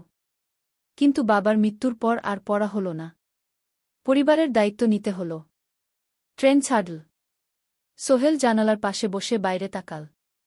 ধানক্ষেত, নদী, ছোট ছোট গ্রাম, সব পেছনে ফেলে ট্রেন এগিয়ে চল। সোহেলের মনে হল সে যেন তার পুরনো জীবনটাকেও পেছনে ফেলে আসছে। ট্রেনে একজন হকার এসে চা বিক্রি করছিল। সোহেল একটা চা কিনল। 10 টাকা। চা খেতে খেতে সে ভাবছিল, চট্টগ্রাম পৌঁছে কি হবে? করিম মামা তাকে সাহায্য করবেন তো? চাকরি পাওয়া যাবে তো? করিম মামা আসলে সোহেলের খুব দূর সম্পর্কের মামা। সোহেলের দাদির বোনের ছেলে। অনেক বছর আগে গ্রাম ছেড়ে চট্টগ্রামে চলে গিয়েছিলেন। সেখানে একটা কনস্ট্রাকশন কোম্পানিতে কাজ করেন। বছরে একবার দুবার গ্রামে আসতেন। গত বছর যখন এসেছিলেন তখন সোহেলের মাকে বলেছিলেন, সোহেলকে চট্টগ্রাম পাঠান। আমি একটা কাজের ব্যবস্থা করে দেব। সেই কথাতেই ভরসা করে সোহেল আজ এই যাত্রা। দ্বিতীয় অধ্যায়, নতুন শহর। চট্টগ্রাম পৌঁছাতে প্রায় 6 ঘণ্টা লেগে গেল। দুপুর 1টা বাজে। সোহেল স্টেশন থেকে বের হয়ে শহরের রাস্তায় দাঁড়াল। কি বিশাল শহর! এত গাড়ি, এত মানুষ। চারদিকে উঁচু উঁচু বিল্ডিং, দোকানপাট, মানুষের ভিড়। সোহেল কিছুক্ষণ দাঁড়িয়ে থাকল সব কিছু দেখতে দেখতে। তার মনে হচ্ছিল সে যেন অন্য কোনো পৃথিবীতে এসে পড়েছে। তার পকেটে একটা ছোট্ট কাগজ আছে। সেখানে লেখা একটা ঠিকানা, করিম মিয়া, বাড়ি নং 23, রোড নং 5, আগ্রাবাদ, চট্টগ্রামকে। সোহেল একটা রিকশা ডাকল। কত নেবেন আগ্রাবাদ যেতে? 50 টাকা গু। সোহেল রিকশায় উঠল। রাস্তার দুধারে দোকান, মার্কেট, অফিস, সব কিছু দেখতে দেখতে সে অবাক হয়ে গেল। এত বড় শহর, এত কিছু! গ্রামের সেই ছোট্ট বাজারের সাথে কোনো তুলনাই হয় না। প্রায় আধা ঘণ্টা পর রিকশা একটা পুরনো বাড়ির সামনে থামল। 3 তলা বাড়ি, কিন্তু রং উঠে গেছে। সিঁড়ি দিয়ে উঠে 3য় তলায় করিম মামার ফ্ল্যাটে নক করল। দরজা খুলল এক মধ্যবয়সী মহিলা। কে? আসসালামু আলাইকুম আপা। আমি সোহেল। নোয়াখালীর গ্রাম থেকে এসেছি। করিম মামা বাড়িতে আছেন? মহিলা তাকে মাথা থেকে পা পর্যন্ত দেখল। করিম তো অফিসে গেছে। তুমি কে? কোথা থেকে এসেছ? সোহেল সব খুলে বলল। মহিলা তাকে ভেতরে ঢুকতে দিল। বসো। করিম সন্ধ্যায় ফিরবে গু। ফ্ল্যাটটা ছোট। 2টো রুম, একটা ছোট্ট রান্নাঘর আর একটা বাথরুম। কিন্তু সোহেলের কাছে খুব সুন্দর লাগল। গ্রামের সেই টিনের ঘরের চেয়ে তো অনেক ভালো। মহিলা তার নাম জানাল, সালমা। করিম মামার স্ত্রী। তাদের 2টো ছেলে, একজন ক্লাস 8-এ পড়ে, আরেকজন ক্লাস 5-এ। খেয়েছ? সালমা আপা জিজ্ঞেস করল। না আপা গু। অপেক্ষা করো। ভাত আছে, মাছ আছে। খাও। সোহেল প্রথমে রাজি হতে চাইল না। কিন্তু খুব খিদে পেয়েছিল। সকাল থেকে শুধু একটা চা আর বিস্কুট খেয়েছে। খাওয়া দাওয়ার পর সোহেল বসে রইল। সালমা আপা তাকে গল্প করতে লাগল। তোমার মা কেমন আছেন? তোমার বোন? ভালো আছে আপা। মার একটু গেটে বাত আছে। ওষুধ খাচ্ছেন। বোন স্কুলে পড়ে কু। তুমি কি করতে চাও এখানে? চাকরি খুঁজছি আপা। যে কোনো কাজ করব। বাসায় মা আর বোনকে টাকা পাঠাতে হবে। সালমা আপা মাথা নাড়ল। করিম তোমার জন্য কিছু একটা করবে। সে ভালো মানুষ গ। সারাদিন অপেক্ষা করু সোহেল। সন্ধ্যা 6টায় করিম মামা ফিরলেন। 50-এর কাছাকাছি বয়স, কালো রঙের প্যান্ট শার্ট পরা, হাতে একটা ব্যাগ। আরে সোহেল, কবে এলি? করিম মামা খুশি হয়ে বললেন। আজ সকালে মামা গু। করিম মামা তাকে জড়িয়ে ধরলেন। অনেকদিন পর দেখলাম। কেমন আছিস? ভালো আছি মামা গি। ভালো করেছিস এসে। এখানে অনেক সুযোগ আছে। তোর জন্য একটা কাজের ব্যবস্থা করে দেব। তবে প্রথমে কয়েকদিন এখানে থাক। শহরটা একটু চিনে নে। তারপর কাজে যোগ দিবি। সোহেলের মনে আসার আলো জ্বল। সে ভাবল হয়তো তার ভাগ্য এবার পাল্টাবে। 3য় অধ্যায়, প্রথম চাকরি। এক সপ্তাহ পরে করিম মামা সোহেলকে তার কোম্পানিতে নিয়ে গেলেন। কোম্পানির নাম আলামিন কনস্ট্রাকশন। অফিসটা শহরের কেন্দ্রে ৫ তলা একটা বিল্ডিংয়ের দোতলায়। মালিক আলী সাহেব, ৫০-এর কাছাকাছি বয়স, মোটা চেহারা, চোখে সোনার ফ্রেমের চশমা। বড়লোক মানুষ, কিন্তু খুব কড়া। এই ছেলেটাকে কি কাজে লাগাবেন? আলী সাহেব করিম মামাকে জিজ্ঞেস করলেন। স্যার, ও আমার আত্মীয়। গ্রাম থেকে এসেছে। খুব পরিশ্রমী। যে কোনো কাজে লাগাতে পারেন উ। আলী সাহেব সোহেলের দিকে তাকালেন। তুমি কি পড়েছ? Sir, SSC pass. জিপিএ অর্ধচতু উ। হুম। ভালো। কম্পিউটার চালাতে পারো? না স্যার, পারি না। কিন্তু শিখতে চাই উ। আলী সাহেব একটু ভাবলেন। ঠিক আছে। তোমাকে অফিসের কাজে রাখব। ফাইল গুছানো, চা বানানো, কাগজপত্র নিয়ে যাওয়া, না এসব। মাসে ৫,০০০ টাকা। রাজি আছো? জি স্যার। সোহেল খুশি হয়ে গেল। ৫,০০০ টাকা। রিকশা চালিয়ে ৩,৫০০ পেত। এখানে ৫,০০০। কাজ শুরু হলো পরদিন থেকে। সকাল ৮টায় অফিসে যেতে হয়, ফিরতে হয় সন্ধ্যা ৭টায়। প্রথম দিন সোহেল ঘুম থেকে উঠল ভোর ৫টায়। তৈরি হয়ে ৭:৩০টায় অফিসের উদ্দেশ্যে বের হল। করিম মামার বাড়ি থেকে অফিস প্রায় ৫ কিলোমিটার। বাসে যেতে হয়। অফিসে পৌঁছে সোহেল দেখল সেই প্রথম আলী সাহেব এখনও আসেননি। অফিস খোলা ছিল না। ৮-১০ মিনিট পর একজন লোক এসে অফিস খুল। তুমি নতুন? জি। আমি সোহেল গু। আমি জাহিদ, অ্যাসিস্ট্যান্ট ম্যানেজার। এসো উ। জাহিদ ভাই সোহেলকে সব কিছু দেখাল। অফিসে মোট ৬ জন কর্মচারী। ২ জন ইঞ্জিনিয়ার, একজন অ্যাকাউন্ট্যান্ট, একজন অ্যাসিস্ট্যান্ট ম্যানেজার, জাহিদ ভাই, একজন রিসেপশনিস্ট, আর এখন সোহেল। সোহেলের কাজ শুরু হলো চা বানানো দিয়ে। তারপর অফিস পরিষ্কার করা, ফাইল গুছানো, কাগজপত্র এক জায়গা থেকে আরেক জায়গায় নিয়ে যাওয়া। কাজ কঠিন না, কিন্তু সারাদিন দৌড়ঝাঁপ করতে হয়। দুপুরে খাবারের জন্য আধা ঘণ্টা বিরতি। সোহেল একটা ছোট হোটেলে গিয়ে ভাতরাল তরকারি খেল। ৫০ টাকা। সন্ধ্যায় অফিস বন্ধ হল। সোহেল ক্লান্ত হয়ে বাসায় ফিরল। কেমন লাগল প্রথম দিন? করিম মামা জিজ্ঞেস করলেন। ভালো মামা। অনেক কিছু শিখলাম ঘ। প্রথম মাসের শেষে সোহেল বেতন পেল ৫,০০০ টাকা। সে ৩,০০০ টাকা মাকে পাঠাল। মা ফোনে কাঁদতে লাগলেন। আল্লাহ তোকে ভালো রাখুক সোহেল উ। সোহেলের চোখেও জল এল। তার মনে হল সে একটা বড় কাজ করতে পেরেছে। চতুর্থ অধ্যায়, শহরের জীবন। ৩ মাস কেটে গেল। সোহেল এখন শহরের সাথে মিশে গেছে। প্রতিদিন অফিসে যাও আসার পথে সে দেখে হাজারো মানুষের জীবন। কেউ সফল, কেউ ব্যর্থ। কিন্তু সবাই চলছে নিজের পথে। সোহেল অফিসের কাজের পাশাপাশি কম্পিউটার শেখার চেষ্টা করছে। অফিসে একটা কম্পিউটার আছে। যখন কেউ ব্যবহার করে না, তখন সোহেল একটু একটু শিখার চেষ্টা করে। জাহিদ ভাই তাকে সাহায্য করেন। সোহেল, তুমি যদি কম্পিউটার ভালোভাবে শিখতে পারো, তাহলে তোমার ভবিষ্যৎ উজ্জ্বল। জাহিদ ভাই একদিন বললেন। কিভাবে শিখব ভাই? ট্রেনিং সেন্টারে যাও। সন্ধ্যায় ক্লাস আছে। মাসে ২,০০০ টাকা লাগবে গে। সোহেল ভাবল। ২,০০০ টাকা অনেক। কিন্তু এটা বিনিয়োগ। ভবিষ্যতের জন্য। সে একটা ট্রেনিং সেন্টারে ভর্তি হল। সপ্তাহে ৩ দিন, সন্ধ্যা ৭:৩০ থেকে রাত ৯টা পর্যন্ত ক্লাস। কম্পিউটারের basic, MS Word, Excel, PowerPoint, internet ব্যবহার। একদিন অফিস থেকে ফেরার সময় সোহেল একটা দোকানে চা খেতে গেল। দোকানের পাশেই একটা ছোট্ট মুদি দোকান। সেখানে একটা মেয়ে বসে আছে। বয়স হবে ২০-এর কাছাকাছি। সাদাসিধে চেহারা, সাদা শাড়ি পরা, কিন্তু চোখে এক ধরনের দৃঢ়তা। ভাইজা, ১ প্যাকেট বিস্কুট দেন কি? সোহেল বলল। মেয়েটা বিস্কুট দিল। ২০ টাকা। সোহেল টাকা দিয়ে যাচ্ছিল, হঠাৎ মেয়েটা বলল, আপনি নতুন এসেছেন এই এলাকায়, তাই না? হ্যাঁ। ৩ মাস হল। কিভাবে বুঝলেন? আপনার চেহারা দেখেই বোঝা যায়। এখনও গ্রামের ছোঁয়া আছে। আর আপনি প্রতিদিন এই পথ দিয়ে যান। দেখেছি কি? মেয়েটা হাসল। সোহেলও হেসে ফেল। আপনি খুব পর্যবেক্ষক মনে হচ্ছে গি। জীবনে অনেক কিছু দেখেছি। তাই মানুষকে চিনতে শিখেছি। আপনার নাম? মিনা।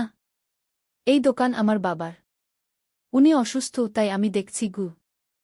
সেদিন থেকে সোহেল প্রায়ই সেই দোকানে যেতে শুরু করল। মিনার সাথে গল্প করত। ধীরে ধীরে তাদের মধ্যে একটা বন্ধুত্ব তৈরি হল। মিনাও তার জীবনের গল্প বলল। মিনার মা মারা গেছেন যখন সে মাত্র 7 বছরের। বাবা আব্দুল হামিদ একা হাতে মিনাকে বড় করেছেন। মুদি দোকান দিয়ে সংসার চালান। মিনা কলেজে পড়ে, অনার্স সেকেন্ড ইয়ার। সকালে কলেজে যায়, দুপুরে ফিরে এসে দোকান সামলায়। বাবার হার্টের সমস্যা আছে, তাই ভারী কাজ করতে পারেন না। তোমার স্বপ্ন কি? একদিন সোহেল জিজ্ঞেস করল। গ্র্যাজুয়েশন শেষ করে একটা ভালো চাকরি করব। তারপর বাবাকে ভালো চিকিৎসা করাব। তুমি? আমিও চাকরি করে পরিবারকে ভালোভাবে দেখভাল করতে চাই। মা আর বোনকে নিয়ে শহরে আনব একদিন। দুজনেই নিজেদের স্বপ্নের কথা বলতে গিয়ে বুঝল তাদের স্বপ্ন অনেকটা একই রকম। 5ম অধ্যায়, বিপদ। 6 মাস কেটে গেল। সোহেল এখন আলী সাহেবের খুব প্রিয় কর্মচারী। সে শুধু চাবিস্কুট দেওয়ার কাজই করে না, এখন কম্পিউটারেও কিছু কাজ শিখেছে। ছোটখাটো টাইপিং, ডেটা এন্ট্রি এসব করতে পারে। আলী সাহেব খুশি হয়ে তার বেতন বাড়িয়ে 8,000 টাকা করে দিয়েছেন। একদিন রাতে সোহেল অফিস থেকে ফিরছিল। সেদিন একটু দেরি হয়ে গেছে। রাত প্রায় 9টা। সাধারণত সোহেল সন্ধ্যা 7:30টায় ফিরে। কিন্তু সেদিন অফিসে একটা জরুরি কাজ ছিল। বাস থেকে নেমে সোহেল বাড়ির দিকে হাঁটছিল। হঠাৎ একটা অন্ধকার গলিতে 3 জন লোক তাকে ঘিরে ধরল। তাদের চেহারা দেখেই বোঝা যাচ্ছিল ভালো উদ্দেশ্য নিয়ে আসেনি। টাকা দে তাড়াতাড়ি, একজন বলল। তার হাতে একটা ছুরি। সোহেল ভয় পেয়ে গেল। ভাই, আমার কাছে খুব কম টাকা আছে। যা আছে দে, তাড়াতাড়ি করো। সোহেল কাঁপতে কাঁপতে তার পকেট থেকে 5 টাকা বের করে দিল। এই টাকা দিয়ে সে বাজার করবে ভেবেছিল। কিন্তু ছিনতাইকারীরা সন্তুষ্ট হল না। শুধু 5 টাকা? তোর ব্যাগে কি আছে? তারা সোহেলের ব্যাগ কেড়ে নিল। ব্যাগে ছিল তার মোবাইল, কম্পিউটার ট্রেনিং সেন্টারের সার্টিফিকেট আর কিছু গুরুত্বপূর্ণ কাগজপত্র। না ভাই, ব্যাগটা ফেরত দেন। ওতে আমার জরুরি জিনিস আছে। মোবাইল নিয়ে নেন, কিন্তু ব্যাগটা দেন। কিন্তু ওরা শুনল না। একজন সোহেলকে জোরে ধাক্কা দিল। সোহেল পড়ে গেল। মাথা রাস্তার কংক্রিটে ধাক্কা লেগে গেল। রক্ত বের হল। 3 জন দৌড়ে পালিয়ে গেল। কিছুক্ষণ সোহেল অজ্ঞান হয়ে পড়ে রইল। তারপর ধীরে ধীরে জ্ঞান ফিরল। মাথায় প্রচণ্ড ব্যথা। সে উঠে দাঁড়ানোর চেষ্টা করল, কিন্তু মাথা ঘুরছিল। কোনোমতে একটা দেয়াল ধরে দাঁড়াল। একজন পথচারী তাকে দেখে থামল। কি হয়েছে ভাই? ছিনতাই হয়েছে। এসো, আমি তোমাকে হাসপাতালে নিয়ে যাই। কিন্তু সোহেল রাজি হল না। না, ঠিক আছি, বাড়ি যেতে পারব। সে কোনোমতে করিম মামার বাড়িতে পৌঁছাল। দরজা খুলেই সালমা আপা চিৎকার করে উঠলেন। ও আল্লাহ! কি হয়েছে? করিম মামা দৌড়ে এলেন। সোহেলকে ভেতরে নিয়ে গেলেন। তার মাথায় জল ঢেলে রক্ত পরিষ্কার করলেন। ক্ষতটা বেশ গভীর। হাসপাতালে যেতে হবে কি? করিম মামা বললেন। তারা একটা অটোরিকশা নিয়ে নিকটস্থ হাসপাতালে গেলেন। ডাক্তার সোহেলের মাথায় 3টা সেলাই দিলেন।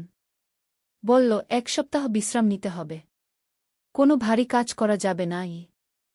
হাসপাতাল থেকে ফিরে সোহেল শুয়ে রইল। তার মনে হচ্ছিল সবকিছু শেষ হয়ে গেছে। মোবাইল চলে গেছে, গুরুত্বপূর্ণ কাগজপত্র চলে গেছে। এখন 1 সপ্তাহ অফিস করতে পারবে না। পরদিন সকালে করিম মামা আলী সাহেবকে ফোন করে সব জানালেন। আলী সাহেব বললেন, ঠিক আছে, সোহেল ভালো হয়ে এলে আসবে, চিন্তার কিছু নেই। মিনা যখন এই খবর শুনল, সে সন্ধ্যায় সোহেলকে দেখতে এল করিম মামার বাড়িতে। সাথে এনেছিল কিছু ফল।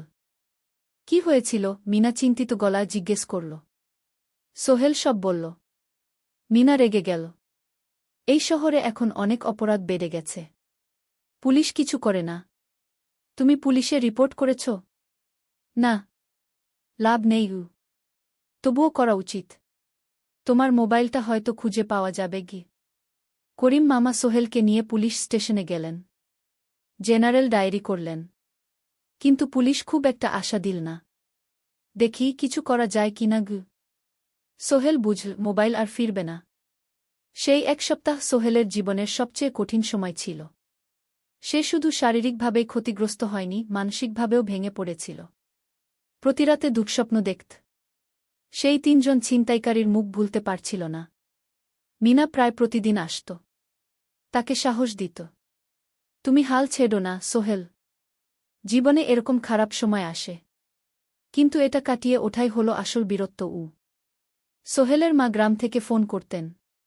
করিম মামার মোবাইল থেকে। তুই ভালো আছিস তো? সোহেল মাকে সব সত্যি বলেনি। শুধু বলেছে, হ্যাঁ মা, ভালো আছি। একটু জ্বর হয়েছিল। এখন ভালো। ১ সপ্তাহ পর সোহেল আবার অফিসে গেল। আলী সাহেব তাকে দেখে খুশি হলেন। কেমন আছো? ভালো আছি স্যার। ঠিক আছে। তবে প্রথম কয়েকদিন হালকা কাজ করবে গু। সোহেল আবার কাজে মন দিল। কিন্তু একটা জিনিস তাকে খুব কষ্ট দিচ্ছিল, তার মোবাইল নেই। মায়ের সাথে কথা বলতে পারছে না নিয়মিত। করিম মামার মোবাইল চাইতে সংকোচ লাগে। একদিন জাহিদ ভাই তাকে ডাকলেন। সোহেল, আমার একটা পুরনো মোবাইল আছে। তুমি ব্যবহার করো? না ভাই, আমি নাও। আমার কাজে লাগছে না। তুমি রাখো গু। সোহেল কৃতজ্ঞতায় প্রায় কেঁদে ফেল। ধন্যবাদ ভাই। মোবাইল পেয়ে সোহেল প্রথমেই মাকে ফোন করল। মা খুব খুশি হলেন। এতদিন ফোন করিসনি কেন? মা, মোবাইলটা নষ্ট হয়ে গিয়েছিল। নতুন নিয়েছি। মায়ের গলায় স্বস্তি ফুটে উঠল। ৬ষ্ঠ অধ্যায়, নতুন সুযোগ। আরও ৩ মাস কেটে গেল। সোহেল পুরোপুরি সুস্থ হয়ে গেছে। তার জীবন আবার স্বাভাবিক হয়ে এসেছে। সে এখন কম্পিউটার ট্রেনিং শেষ করেছে। সার্টিফিকেট পেয়েছে। কিন্তু একটা ঘটনা তার জীবনে বড় পরিবর্তন নিয়ে এলো। একদিন সকালে আলী সাহেব তাকে ডাকলেন। সোহেল, বসো। সোহেল বসল। মনে একটু ভয় লাগছিল। আলী সাহেব কি তাকে বকবেন? সোহেল, তুমি তো এখন কম্পিউটার চালাতে পারো? জি স্যার, একটু একটু শিখেছি। ভালো। আমি তোমার কাজ দেখছি। তুমি খুব পরিশ্রমী। আর সৎ। আমাদের কোম্পানিতে এরকম মানুষের দরকার গু। সোহেল কিছু বুঝতে পারছিল না। আমি তোমাকে একটা সুযোগ দিতে চাই। আমাদের কোম্পানি একটা ট্রেনিং প্রোগ্রাম চালু করছে নতুন কর্মচারীদের জন্য। ৬ মাসের কোর্স। কম্পিউটার অ্যাকাউন্টিং, ভবন নির্মাণের হিসাব নিকাশ, প্রজেক্ট ম্যানেজমেন্ট সব শিখবে। কোম্পানি সব খরচ দেবে। ট্রেনিংয়ের সময় তোমার বেতনও চলবে। রাজি আছো? সোহেল বিশ্বাস করতে পারছিল না। স্যার, সত্যি? আমাকে এত বড় সুযোগ দিচ্ছেন? হ্যাঁ। তুমি ভালো ছেলে। পরিশ্রমী। আমি তোমাকে এগিয়ে দিতে চাই। ভবিষ্যতে তুমি এই কোম্পানির একজন গুরুত্বপূর্ণ কর্মচারী হবে। সোহেল কৃতজ্ঞতায় প্রায় কেঁদে ফেল। ধন্যবাদ স্যার। আমি কঠোর পরিশ্রম করব। আমি জানি। সেদিন সন্ধ্যায় সোহেল মিনার দোকানে গেল। মিনাকে খবরটা দিল। মিনা খুব খুশি হল। তার চোখে জল এসে গেল। তুমি পারবে সোহেল। আমি জানি। সোহেল তার মা আর বোনকেও ফোন করে খবরটা দিল। মা কাঁদতে লাগলেন। তোর বাবা বেঁচে থাকলে কত খুশি হতো। ট্রেনিং শুরু হলো পরের মাস থেকে। প্রতিদিন সকালে ৩ ঘন্টা ক্লাস, তারপর বাকি সময় অফিসের কাজ। ক্লাসে ৫ জন নতুন কর্মচারী। সবাই তরুণ, উৎসাহী। শিক্ষক ছিলেন একজন অভিজ্ঞ ইঞ্জিনিয়ার। নাম রহিম স্যার। তিনি খুব ভালোভাবে সব কিছু বুঝাতেন। কম্পিউটার অ্যাকাউন্টিং, এক্সেলে জটিল ক্যালকুলেশন, প্রজেক্টের বাজেট তৈরি, সময় ব্যবস্থাপনা সব। সোহেল পুরো মনোযোগ দিয়ে শিখতে লাগল। সন্ধ্যায় বাড়ি ফিরে প্র্যাকটিস করত। করিম মামার ছেলের কাছ থেকে একটা ল্যাপটপ ধার নিত কখনো কখনো। ৬ মাস পরে ট্রেনিং শেষ হল। সবাই সার্টিফিকেট পেল। আলী সাহেব একটা অনুষ্ঠান করলেন। সোহেল সেরা পারফর্মার হিসেবে একটা বিশেষ পুরস্কার পেল, ৫,০০০ টাকা বোনাস। আলী সাহেব ঘোষণা করলেন, সোহেল, আজ থেকে তুমি আমাদের জুনিয়র অ্যাকাউন্ট অ্যাসিস্ট্যান্ট। তোমার বেতন ১৫,০০০ টাকা। সোহেল অবাক হয়ে গেল। ৮,০০০ থেকে ১৫,০০০। প্রায় দ্বিগুণ। সেদিন রাতে সোহেল ঘুমাতেই পারল না। খুশিতে, উত্তেজনায় তার চোখে ঘুম নেই। সে ভাবল তার জীবন কিভাবে বদলে যাচ্ছে। 2 বছর আগে যে রিকশা চালাত, আজ সে একটা নামকরা কোম্পানির অ্যাকাউন্ট অ্যাসিস্ট্যান্ট। 7ম অধ্যায়, প্রেম ও প্রস্তাব। 1.5 বছর হয়ে গেল সোহেলের চট্টগ্রাম আসার। সে এখন একজন সফল যুবক। তার মা গ্রামে খুব খুশি। প্রতি মাসে সোহেল 10,000 টাকা পাঠায়। ছোট বোন ঋতু এখন কলেজে ভর্তি হয়েছে সোহেলের পাঠানো টাকায়। মায়ের চিকিৎসাও ভালোভাবে হচ্ছে। মিনার সাথে সোহেলের সম্পর্ক এখন আর শুধু বন্ধুত্ব নয়। দুজন দুজনকে ভালোবাসে। কিন্তু কেউ কাউকে সরাসরি বলার সাহস পায়নি। প্রতিদিন দেখা হয়, গল্প হয়, কিন্তু সেই একটা কথা বলা হয়ে ওঠে না। একদিন শুক্রবার ছুটির দিন। সোহেল মিনাকে বলল, আজ কি একটু ঘুরতে যাবে? কোথায়? পতেঙ্গা বিচ। তুমি কি কখনো গেছ? না। কিন্তু আমার দোকান শুক্রবার। তোমার বাবা সামলাবে মিনা রাজি হয়ে গেল। দুপুরে দুজনে বাস নিয়ে পতেঙ্গা গেল। সমুদ্র দেখে মিনা অবাক হয়ে গেল। কি সুন্দর! দুজনে বালিতে বসল। ঢেউয়ের শব্দ শুনতে শুনতে গল্প করছিল। হঠাৎ সোহেল বলল, মিনা, তোমার সাথে কিছু বলার ছিল। বলো। সোহেল একটা লম্বা শ্বাস নিল। তুমি জানো, আমি তোমাকে ভালোবাসি। মিনা হাসল। তার চোখ ভিজে গেল। জানি। আমিও তোমাকে ভালোবাসি সোহেল। সোহেল অবাক হয়ে গেল। সত্যি? হ্যাঁ। অনেকদিন ধরেই জানি। তুমি আমার জীবনে এসে সব কিছু বদলে দিয়েছ। তোমার সাথে থাকলে আমার মনে হয় আমি যে কোনো কিছু করতে পারব। দুজনে কিছুক্ষণ চুপ করে বসে রইল। সমুদ্রের ঢেউ এসে পায়ে লাগছিল। সূর্য পশ্চিমে ঢলে পড়ছে। আকাশ লালকুমলা হয়ে গেছে। কিন্তু আমার বাবার সাথে কথা বলতে হবে, মিনা বলল। আমি তৈরি। যখন বলবে তখন বলব। পরের সপ্তাহে সোহেল মিনার বাবার সাথে কথা বলল। আব্দুল হামিদ সাহেব প্রথমে একটু দ্বিধা করলেন। তুমি কোনো পরিবারের ছেলে? তোমার বাবা কি করতেন? সোহেল সব সত্যি বলল। তার বাবা ছিলেন স্কুল শিক্ষক। মারা গেছেন 10 বছর আগে। মা গ্রামে থাকেন।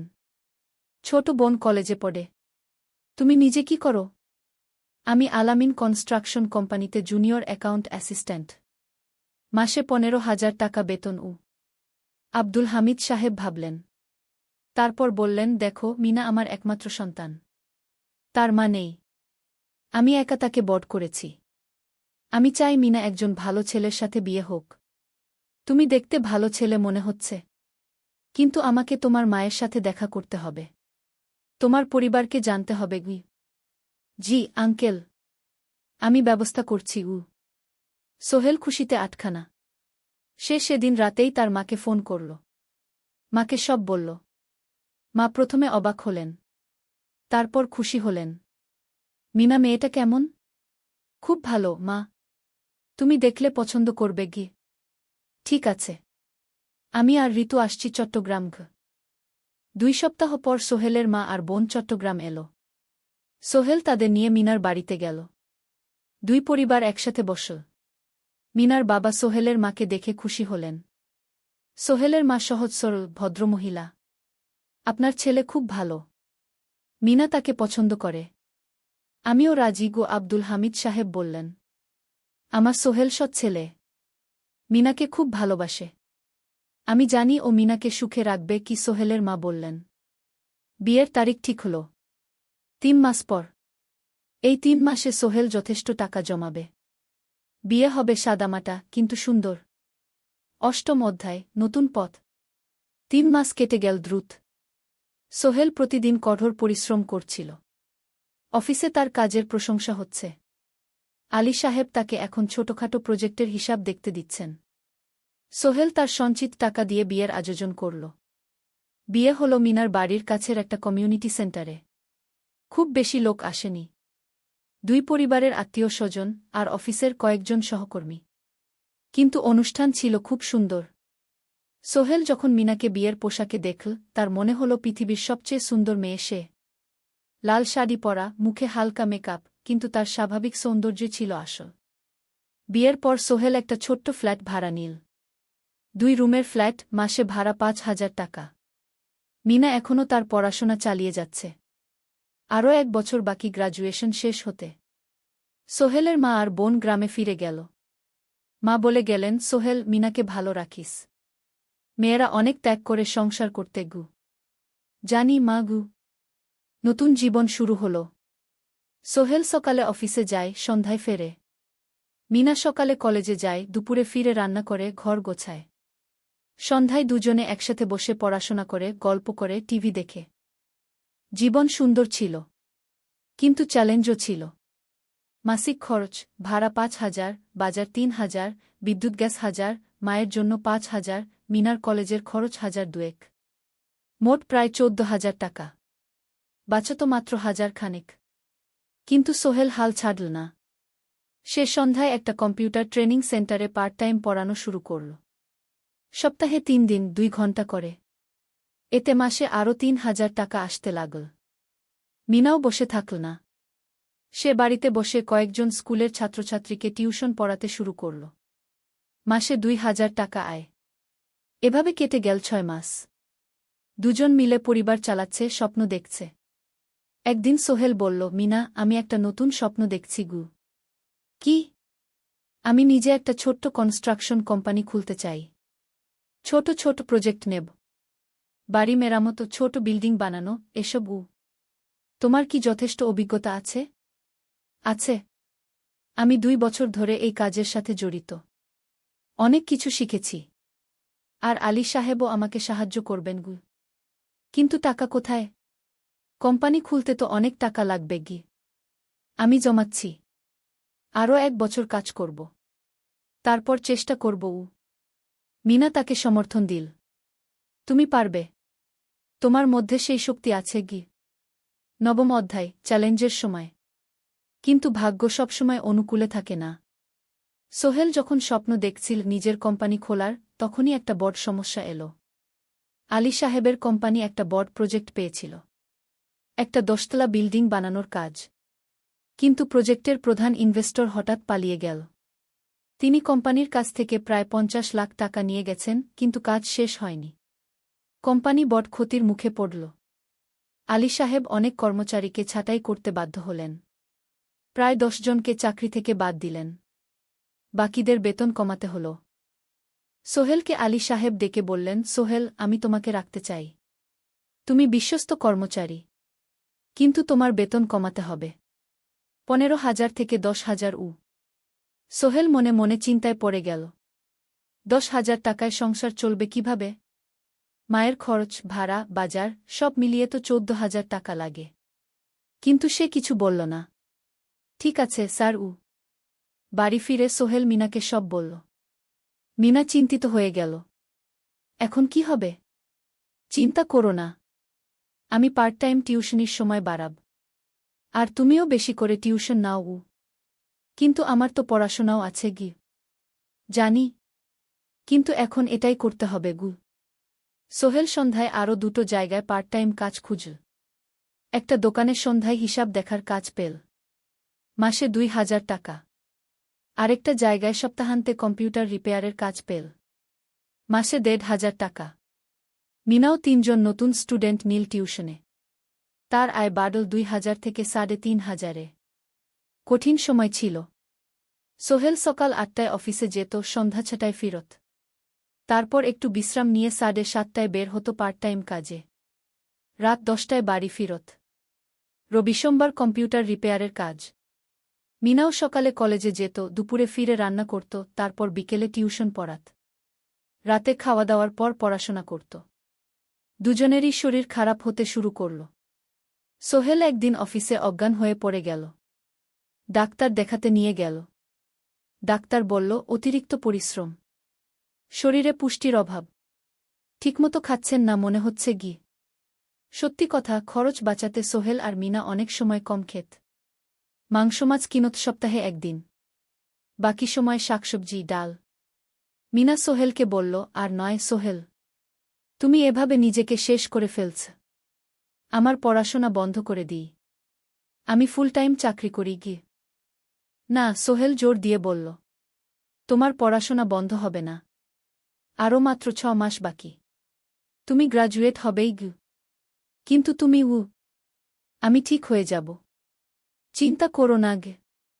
কিন্তু পরিস্থিতি আরও খারাপ হলো যখন সোহেলের মায়ের অসুখ হল। হার্টের সমস্যা।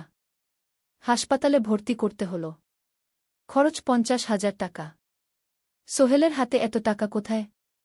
সে করিম মামার কাছে ধার চাইল। করিম মামা 20,000 টাকা দিলেন। বাকি 30,000 টাকা সোহেল একটা এনজিও থেকে ঋণ নিল। সুদের হার মাসে 2%। মায়ের চিকিৎসা হল। তিনি সুস্থ হয়ে গেলেন। কিন্তু সোহেল এখন ঋণের বোঝায় পড়ে গেল। প্রতি মাসে 3,000 টাকা করে কিস্তি দিতে হবে। সেই রাতে সোহেল আর মিনা বিছানায় শুয়ে কথা বলছিল। সোহেল বলল, মিনা, আমি মনে হয় ভুল করেছি। শহরে এসে বিয়ে করে তোমাকে কষ্টে ফেলেছি গু। মিনা তার হাত ধরল। না সোহেল, তুমি ভুল করনি। জীবনে এরকম খারাপ সময় আসে, কিন্তু এটা কাটিয়ে ওঠাই হলো আসল শক্তি। আমরা একসাথে আছি, একসাথে থাকব। সব কিছু ঠিক হয়ে যাবে। মিনার কথায় সোহেল একটু সাহস পেল। হ্যাঁ, হাল ছাড়া যাবে না। 10ম অধ্যায়, আলোর দিকে। 3 মাস পরে পরিস্থিতি একটু ভালো হতে শুরু করল। আলী সাহেবের কোম্পানি একটা নতুন প্রজেক্ট পেল। একটা স্কুল বিল্ডিং বানানোর কাজ। কোম্পানি আবার স্থিতিশীল হতে শুরু করল। আলী সাহেব সোহেলকে ডেকে বললেন, সোহেল, আমি তোমার কঠোর পরিশ্রম দেখেছি। খারাপ সময়েও তুমি কোম্পানি ছেড়ে যাওনি। আমি কৃতজ্ঞ। আজ থেকে তোমার বেতন আবার 15,000 টাকা। সোহেল খুশি হয়ে গেল। ধন্যবাদ স্যার। মিনাও গ্র্যাজুয়েশন শেষ করল। ভালো ফলাফল করল। সে এখন চাকরি খুঁজছে। একদিন মিনা একটা প্রাইভেট স্কুলে শিক্ষিকার ইন্টারভিউ দিতে গেল। ইন্টারভিউ ভালো হল। তাকে নিযোগ দেওয়া হল। বেতন 12,000 টাকা। সেদিন সন্ধ্যায় দুজনে মিলে একটা ছোট্ট পার্টি করল। একটা বিরিয়ানি কিনল, কোমল পানীয় কিনল। দুজনে মিলে খেল। আমরা পেরেছি সোহেল, মিনা বলল। হ্যাঁ, আমরা পেরেছি গু। এখন দুজনের মিলিয়ে আয় 27,000 টাকা। খরচ চালানোর পর প্রায় 10,000 টাকা বাঁচে। সোহেল এই টাকা দিয়ে লেন শোধ করতে শুরু করল। পার্ট টাইম কাজগুলো ছেড়ে দিল। শরীরের যত্ন নেওয়া শুরু করল। আরও 6 মাস পরে সোহেলের কাছে একটা বড় সুযোগ এল। আলী সাহেব একদিন তাকে ডাকলেন। সোহেল, তুমি কি নিজের ব্যবসা করতে চাও? স্যার, আমি তোমাকে একটা ছোট্ট প্রজেক্ট দিতে চাই। একটা 3 তলা বিল্ডিংয়ের কনস্ট্রাকশন। তুমি ম্যানেজ করবে, আমি শুধু সুপারভাইজ করব। লাভের 50% তোমার গু। সোহেল ভাবল, এটা একটা বড় সুযোগ, কিন্তু ঝুঁকিও আছে। যদি কাজটা ভালোভাবে না হয়? স্যার, আমি চেষ্টা করব। কিন্তু যদি ভুল হয়? ভুল হবে না। আমি তোমার উপর বিশ্বাস রাখছি। তুমি পারবে গু। সোহেল রাজি হয়ে গেল। এই প্রজেক্ট তার জীবনে টার্নিং পয়েন্ট হতে পারে। 11 অধ্যায়, স্বপ্ন পূরণের পথে। পরের 6 মাস সোহেল খুব কঠোর পরিশ্রম করল। প্রজেক্টটা ম্যানেজ করা সহজ ছিল না। শ্রমিক নিযোগ, ম্যাটেরিয়াল কেনা, কাজের তদারকি, সময়মতো কাজ শেষ করা, সব দায়িত্ব তার। প্রথম 2 মাস খুব চাপের মধ্যে গেল। একদিন একজন শ্রমিক কাজ করতে গিয়ে আহত হল। সোহেল তাকে হাসপাতালে নিয়ে গেল, তার চিকিৎসার খরচ দিল। এতে প্রজেক্টের বাজেট একটু বাড়ল, কিন্তু সোহেল জানত এটা করা দরকার।